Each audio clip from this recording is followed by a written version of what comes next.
So you brought your adopted child home and now you're like, now what? Well, you're not alone, and today I'm going to be answering all of the questions I got about life after bringing your child home.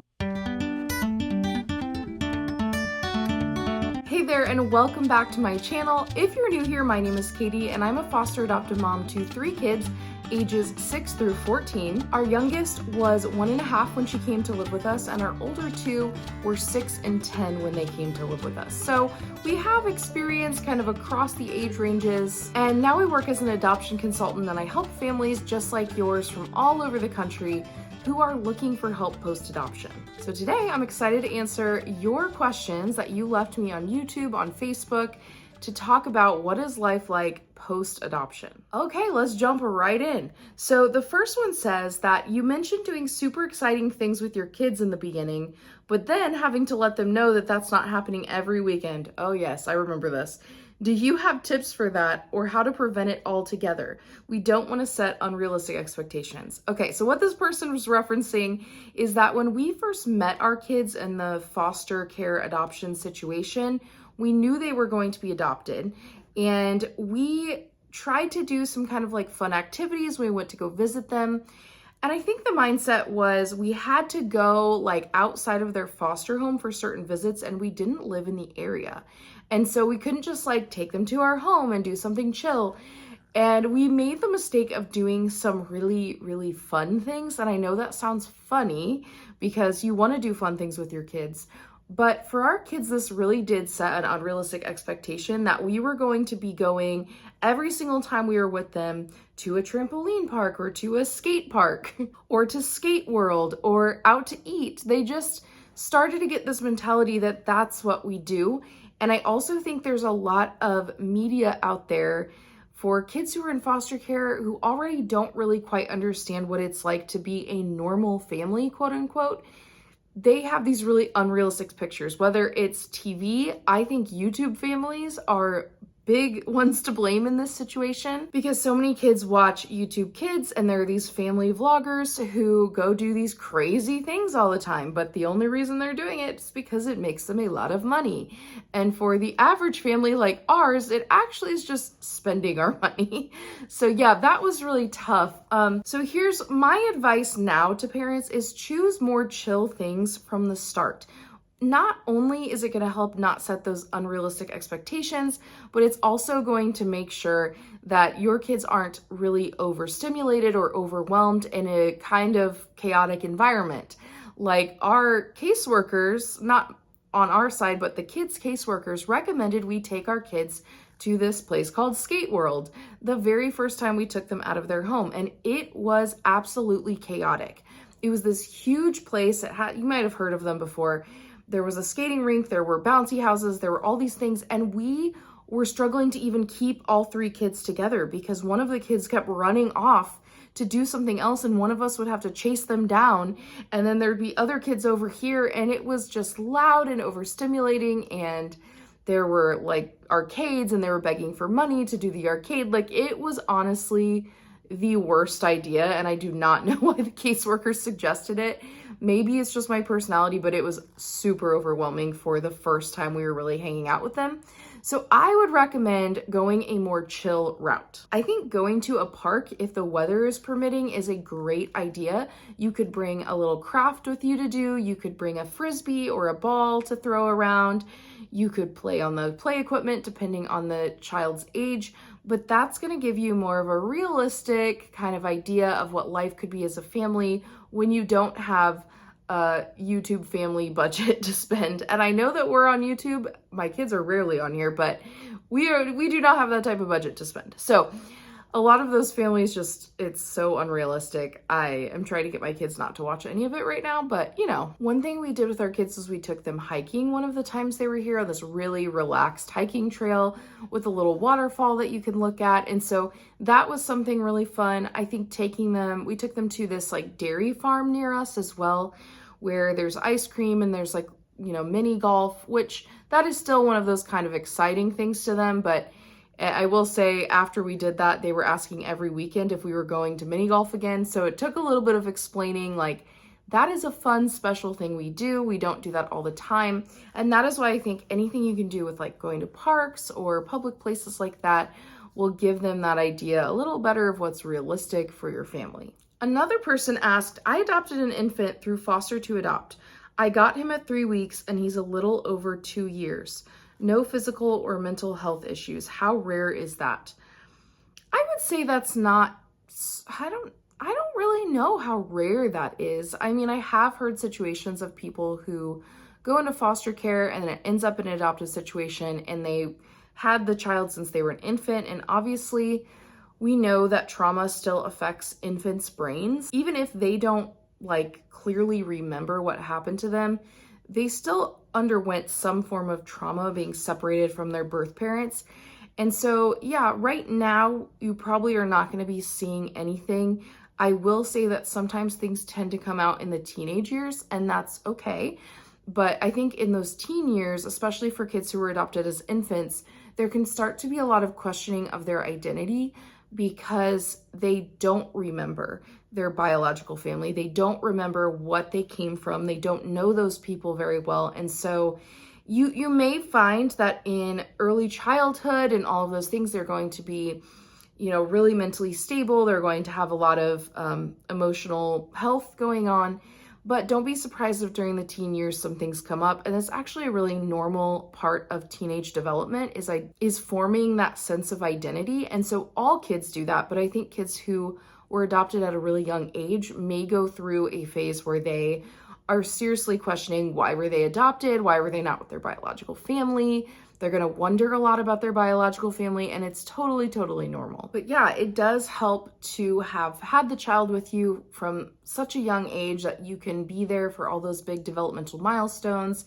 You're going to be helping them with speech development really early on, when some of the other kids who were placed in foster care later maybe didn't get that type of interaction from their parents. And so there are definitely benefits to you having this child from such a young age, for sure. All right, someone here, and this is actually someone from my Facebook group. So I run a private Facebook group called Adopt Together, and it is just wonderful on there. We are a group of people who are either in the process of adopting or have already adopted from foster care, and we're just there to support each other. If you're interested in that, it is not currently open for enrollment, but there is a wait list so that when I do open the doors again, you can know all about it. So definitely check that out in the description below. So this question is from one of my group members, and she asked, how would you handle post-adoption, non-mandatory sibling visits with family that doesn't share your same values? My children who I've adopted from foster care have half siblings, and their dad swears and talks about inappropriate topics when all the kids are around. Right now, the half siblings are not a negative influence, but I am concerned for the future since they're growing up in that environment. That is such a hard one, and I actually think my first piece of advice would be to think about the location where you are having these visits. And it's very possible you're already having these in this location, but I would recommend if you could have those visits like at a library in the children's section, or, at a park around a lot of other families. I just feel like maybe there is a bit of social pressure that could happen that would prevent this dad from, saying things like that in front of the other kids, where he might do it at home. Maybe he wouldn't do it in public, but I don't know. I've heard some parents saying some crazy things to their kids in public as well that you're just like, okay, well, what happens behind closed doors? I don't know. But I think especially spaces, like I think at the library, a lot of times there's tables maybe where adults can go sit separately and the kids are off playing, but you can see them, but you're supervising them from a bit of a distance. They're playing with toys. Maybe that's a way that you could avoid the foul language being used around them, because there will be some distance.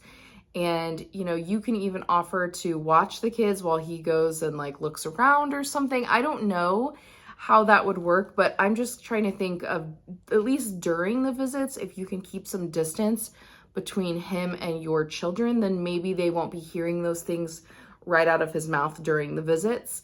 That's one option. But the thing is, if that continues and he still is using swear words around your kids, you have every right as the parent to set a boundary with him and to just say in a kind way, like, hey, I really don't want my kids using that type of language. I try very hard to keep them away from that type of language.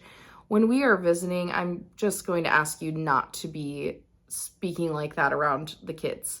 What you do at your house is your choice, but we really do want to maintain this relationship. We're just not going to be able to do that if my kids are hearing that stuff every time we're around you.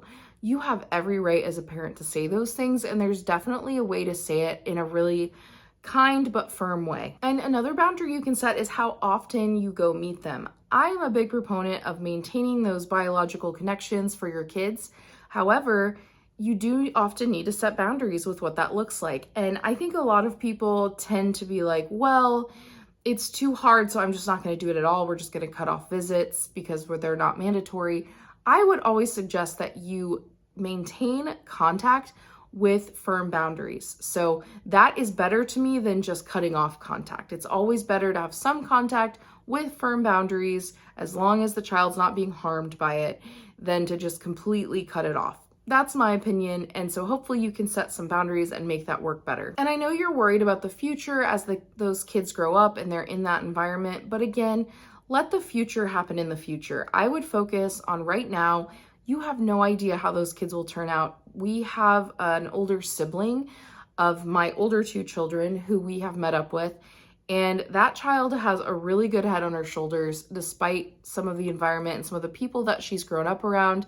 She goes to church and she is like really has a really set goal for what she wants her career to be. I'm just so amazed by her and what she's been through in life and how she's been able to overcome it. So just know that just because they're growing up in that environment, it doesn't necessarily mean that they're going to turn out a certain way. And you have an opportunity as well to be a really good influence in their lives, and maybe they can even develop some sort of relationship with you, which I think could be really cool for them to have. So again, let the future be the future. And if it really does become an issue and they start to be a really negative influence on your kids, you can cut back contact. You can step back and not do quite as much as you are right now, but let that happen in the future.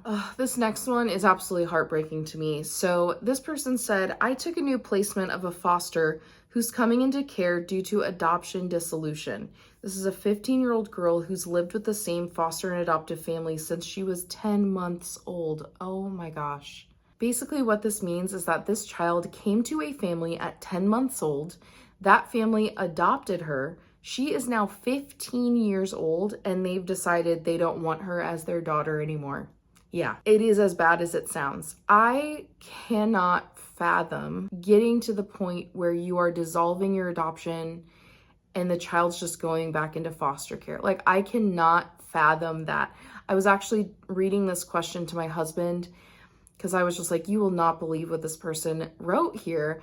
And it was just shocking to us because we brought our youngest home at 18 months. And I cannot imagine, she is 6 now. She'll be 7 soon. I cannot imagine sending her back to foster care ever, let alone when she has been with us for 14 years. I just can't, I don't understand. And I realize that there are really difficult behaviors that come up, but to just say we're dissolving your adoption and it's done, that is absolutely heartbreaking. And honestly, that is a big reason I do what I do here, so that we don't have as many disrupted adoptions, we don't have as many dissolved adoptions, because people are actually informed enough and prepared enough before they jump into this world of adoption, because it is hard.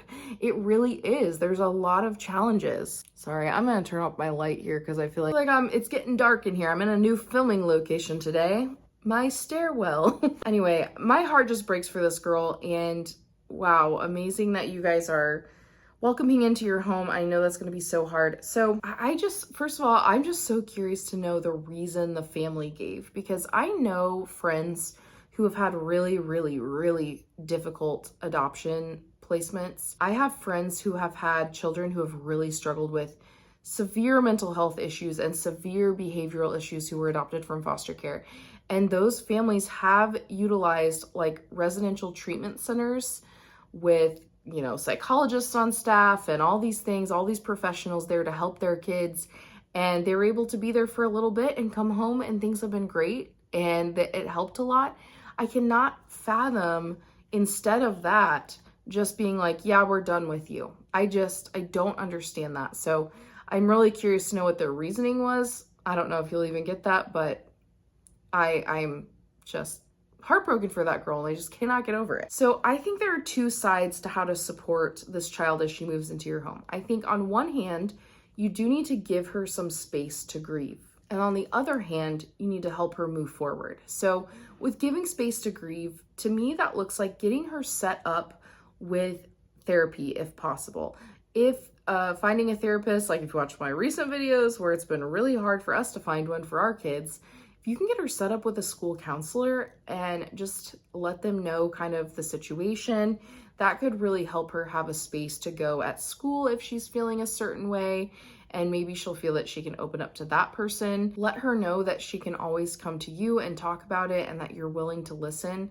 And reaffirm to her verbally, to her, that she has every right to feel sad, angry, hurt, you name it. She has the right to feel those emotions. And so I think just affirming those emotions in her, giving her someone she can talk to at school or in a professional setting, I think letting her know that there's absolutely nothing wrong with her, that she did not cause this to happen, because a good family doesn't abandon their children no matter what.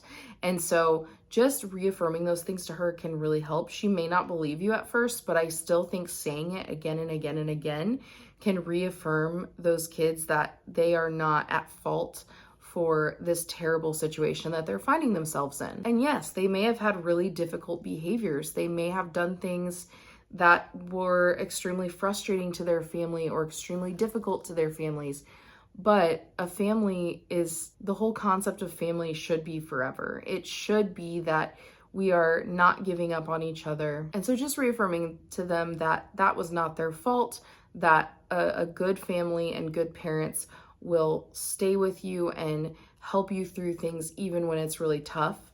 I'm just so heartbroken. It might also be helpful for you to gift her like a diary or a journal that she could go through and write her thoughts and feelings down in. I don't know if she'll use it or not, but a lot of girls do keep diaries and it can help them, and you can let her know that that's completely her private space to vent and that she deserves a space to kind of work through these things. So maybe a gift like that would be helpful. Again, these are not solutions that are going to just fix something. These are, how can we at least support and foster healing from what's going on? And then I also think on the other side of that is helping her move forward. So you want to give her space to grieve and let her be sad and let her dwell in it a little bit, but you also want to help her to enjoy the rest of her teenage years. And so getting her involved in an activity that she would really enjoy, whether that was a sport, a musical thing, maybe there's a club she could be a part of, just getting her connected with other kids could really help her develop that strong sense of self and help her to feel more equipped to handle adulthood when she gets there. And I think too, just making sure that you are affirming the good that you see in her. She is going to need that even more than the average child, because I cannot imagine what type of devastation something like this would have on your sense of self and your self-worth. Because if you feel like you've been kind of tossed to the side or forgotten, or your family gave up on you and gave you away, not only did you deal with that loss through being adopted in the first place, but now even your adoptive family has given up on you. Oh my goodness, that is just so hard. She is going to need a lot of affirmation of the good things that you see in her, because she probably does not feel like a good person right now. She probably feels terrible. And she may come across like she doesn't. She may come across like, I don't care, I'm whatever. It's all going to be a mask, because no one who's gone through this is going to feel good about themselves. So any ways that you can affirm her or give her that, a way to build up her identity, whether it's through words of affirmation, whether it's through spending time with her and letting her know that she's worth spending time with, whether it is putting her in activities so she can make good friends, any of those things, I highly recommend. And man, I am praying for you because that sounds like such a difficult situation. All right, and we have a last one. I wanted to save this one for the end because I really feel for the person who wrote this, and I feel for the situation that they're in with their family. And so I'm going to read this as it was written, and I want everyone to just be really, really kind in the comments because everyone is entitled to their feelings and emotions in adoption. The adoptive child is, the adoptive parent is, the biological parent is, and so we want to be kind and understanding when we hear these things. So this says, how do I handle a 15-year-old placement who is not yet adopted, that is narcissistic and very defiant and demanding? He love bombed us for 6 months and his true colors are coming out now.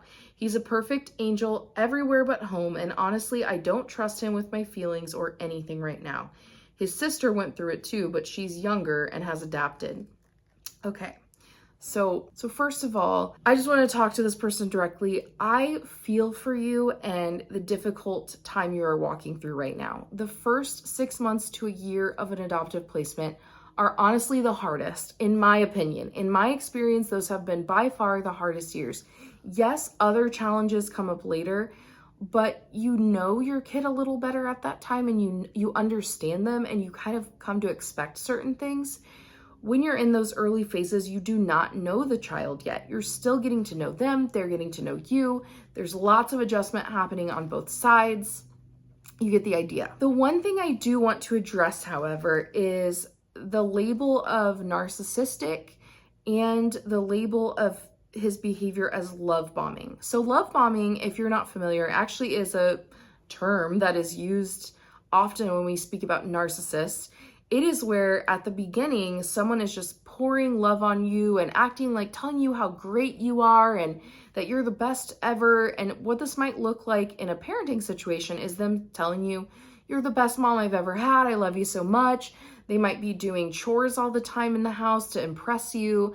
They might be trying to help out with younger siblings to impress you. All sorts of things. They might be trying really hard in school so that they can get good grades to impress you. It can look like that. Now, the thing is, I think there's a difference between an adult narcissist love bombing and a child who's doing these types of behaviors. An adult narcissist who does that stuff is doing it in a very manipulative way. They know exactly what they're doing, and it is not out of fear. It is completely out of, I am doing this so that I can control you. And a lot of times in abusive relationships, you'll see that there will be love bombing at the beginning. You'll hear about this whirlwind romance between two people, and then you find out that later that person actually completely flips a switch and acts totally different and tears that person down all the time. So you get the idea. Now, the reason I don't love this terminology in this situation is because I don't think it's love bombing. I actually think it is fear-based behavior.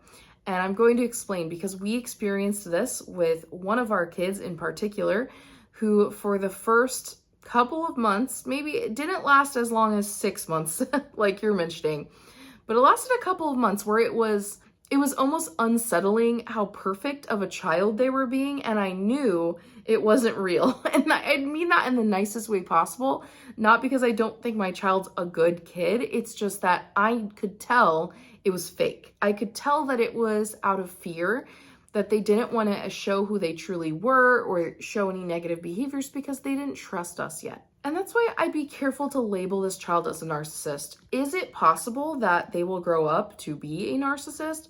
Sure, that's possible. It's within the realm of possibility, but I don't want to assume that because I think there are some key phases that kids go through when they first move in with a family.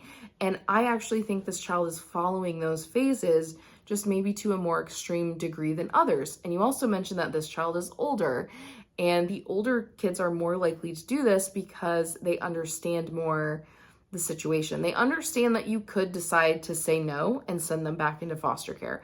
So let's talk about this. So I wrote a couple notes here. There are different phases when a child moves in with you, and the first one is the honeymoon phase. And just like with marriage, it's like you're on your best behavior and you're excited to be there, you're excited for something new. And at the same time, for these kids, They are on their best behavior, and the truth is the reason they are is because they do not trust you. They do not trust that if they show their true colors, that you will still want them. And we have to understand that kids in foster care have gone through so much rejection in their lives. And what happens is they realize that they have to hide things. They have to hide who they really are, and they might say really flattering things to you all the time and do things for you, as I mentioned. And then all of a sudden that is going to stop. And the next phase is the frustration phase. And these actually really mimic, if you've ever heard of culture shock. I think culture shock and adoption shock, as I call it in my little world, trademark pending, is that they go through the frustration phase next, which is where they're completely rebelling and they hate everything. They don't like you. They don't like how you do things. They miss their old foster home. They were better off before, and they're going to let out every single difficult behavior you can imagine. And a lot of the things you're describing really fit in with that, especially the part where you talked about him being a perfect angel outside of the home, and then when he's home, it's like a different person. So common. I experienced this with one of my children as well, and it is really hard because people think you're crazy. When you tell your friends that your child has been really difficult and that you're struggling so much, they can say things like, well, I don't see that. He seems really nice, or they seem really great. And the truth is they don't truly know what's happening at home. So I want to empathize with you there, that I know what that is like. When we adopted one of our children, this child was very precocious and very lovable and very open to talking to other people and being very cute and kind and sweet. And then at home, it was a completely different story. And I remember feeling like there must be something wrong with me because I'm the only one who's seeing this side of this child. And the truth is, the only reason I was seeing that side of the child was because that child actually was starting to trust me enough to let those really bad behaviors out. And it was a little bit of a test for me. They were testing me. They were like, okay, time to see how much you actually love me. You say you love me. You say you're not giving up on me. So let's put that to the test. And a lot of kids who have been rejected in their lives before are going to test you even more because they want to just check everything. It's like they almost want to be like, okay, we're going to do intensive tests to see if you can stand up to me being awful to you. And yeah, it's really, really hard when they're doing that. But they're testing you and they want to see how you react. They want to see if you give up on them. If you give up on them, it proves to them again that that's what's going to happen if they truly let all of these emotions and behaviors out, which is why I think this is actually, it's such a hard time as a parent because you literally are being tested, and it is exhausting to be tested all the time because we're humans too, and we do have emotions too. And I really push back on some of the adoptive parenting advice that tells you you need to be completely emotionless and that's not how they word it, but it's almost like you need to be completely self-regulated 24/7, because it is extremely hard to do that when you're in these situations. And I actually think it's okay for you to let some of those emotions out and show your child that their behaviors do have an effect, that you love them and you care for them, and it is hurtful to be treated that way. So I feel like I'm rambling a lot, but what I'm trying to say is I understand where you're coming from, but also just know that your child is testing you and they are trying to see if you're trustworthy. And how you mentioned that you do not feel like you can trust your child with your emotions anymore. First of all, I would say that as hard as this is, our kids aren't responsible for protecting our emotions. Now, I also believe that kids should not be just able to treat their parents however, just because they've gone through hard times. That is not how we do things in our household. One of my go-to phrases is, I understand that you feel this way and I understand why you would feel this way, but that doesn't give you a right to treat people badly. And that is just the mantra I live by in my household, because I've had difficult things in my life as well. And I do not want to ever use that as an excuse to treat people badly.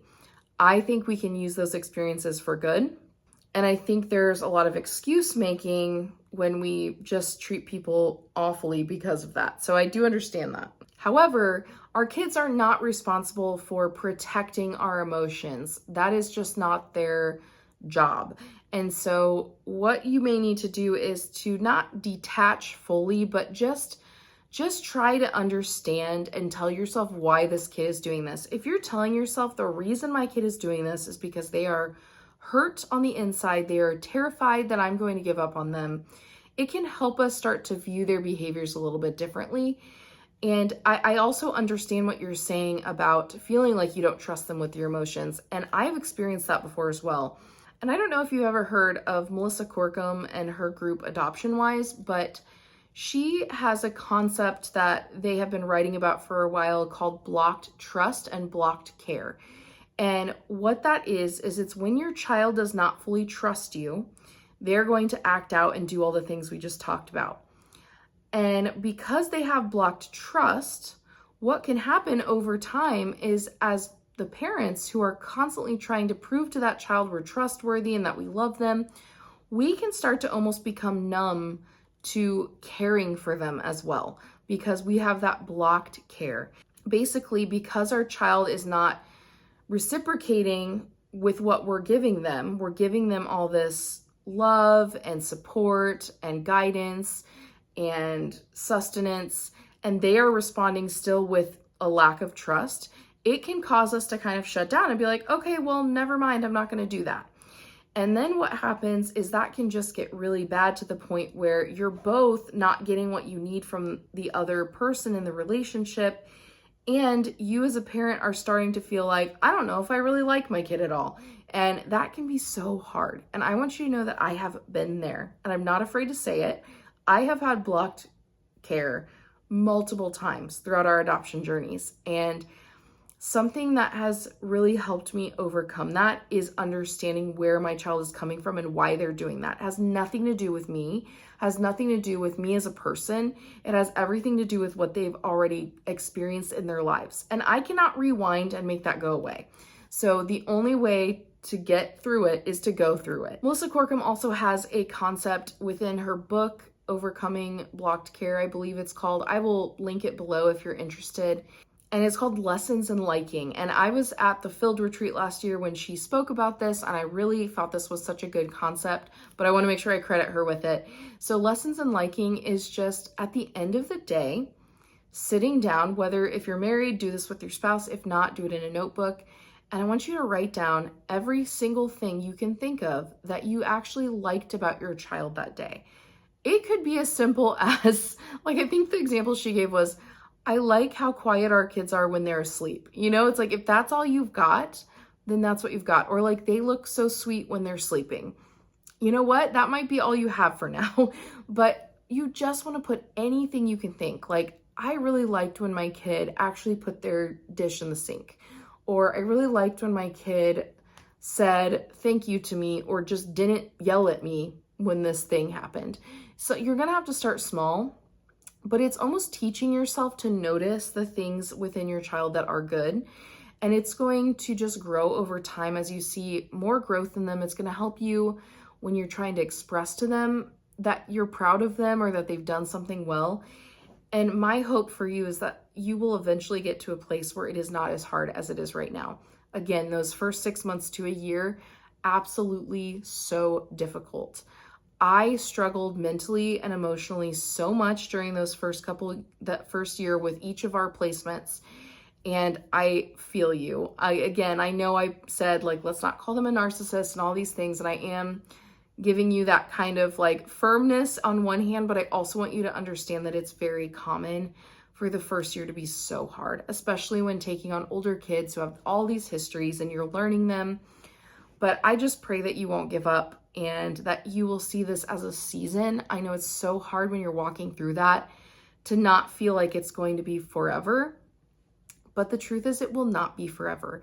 And this child is already 15, they're close to 18. You are going to be able to provide them with such a loving and stable home if you stick with it.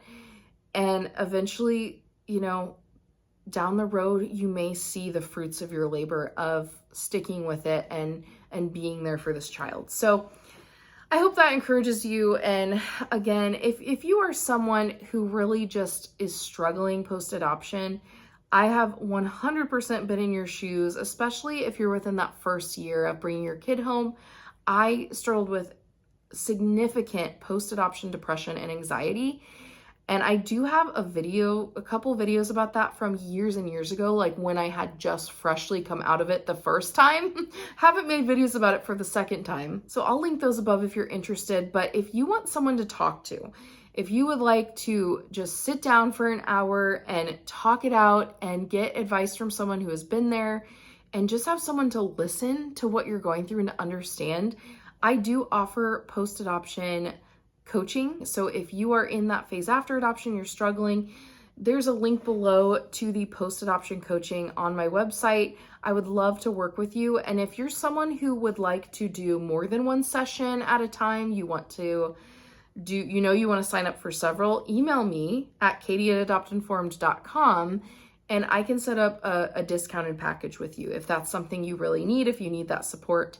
So reach out to me. I would love to help you. Well, that is all. Thank you so much for watching this video today. I hope you found it helpful, and I hope that whatever struggles you're walking through post-adoption, that you remember you can do this, you will get through it, and it's not going to be forever. And you're a good parent. The fact that you are reaching out and asking for help and asking for support shows that you care, and that is already the first step to making a huge difference in your parenting and in your kids' lives. So I want you to be encouraged by that. Bad parents don't think they're bad parents. Bad parents don't realize that they're not doing what they need to do. They're not asking questions. They're just trying to forget about it. So I love that you guys are here asking these questions. If you enjoyed the video, give it a thumbs up so more people can find it. We can help more post-adoptive families. I hope you have an amazing week, and I will see you next time.